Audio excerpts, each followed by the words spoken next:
বছর শেষে ৮ লক্ষ কোটির ঋণের বোঝা বাংলার জনগণের মাথার উপর। ভাবছেন কে নিল এত টাকা?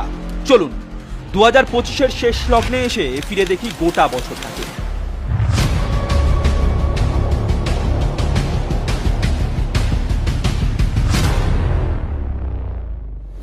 ডিএ হোক বা উন্নয়ন, কৃষির ভরসা একমাত্র ঋণই।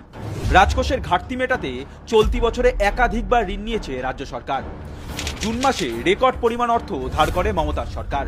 এক মাসে মোট 7,500 কোটি টাকা ঋণ। 3রা জুন রিজার্ভ ব্যাংকের মাধ্যমে বাজারে ঋণপত্র ছেড়ে 2,000 কোটি টাকা তোলে পশ্চিমবঙ্গ সরকার।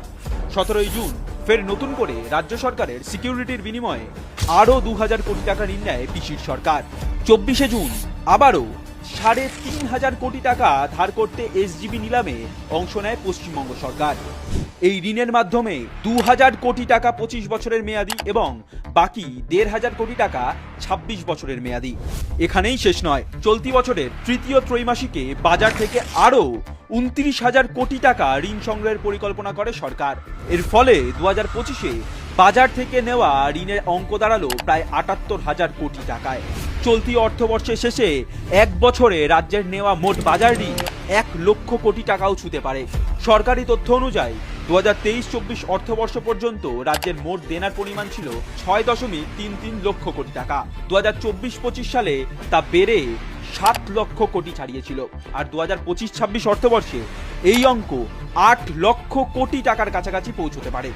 উল্লেখ্য, 1947 থেকে 2011 সাল অর্থাৎ তোলামূল সরকার ক্ষমতায় আসার আগে পর্যন্ত বাংলার ঋণের পরিমাণ ছিল প্রায় 2 লক্ষ কোটি টাকা। অর্থাৎ 15 বছরে বৃদ্ধি পেয়েছে 300%।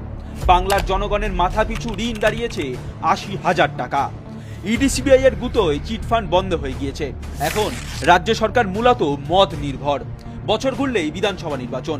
ভোট বৈতরণী পার করতে জানুয়ারি ফেব্রুয়ারি মাসে আবারও কিছু দান খয়রাতি করবে পিসি। তবে এভাবে আর কতদিন?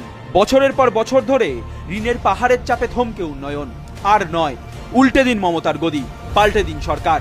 নতুন বছরের আগে শপথ নিন, 26-এর তৃণমূলকে বিদায় দিন।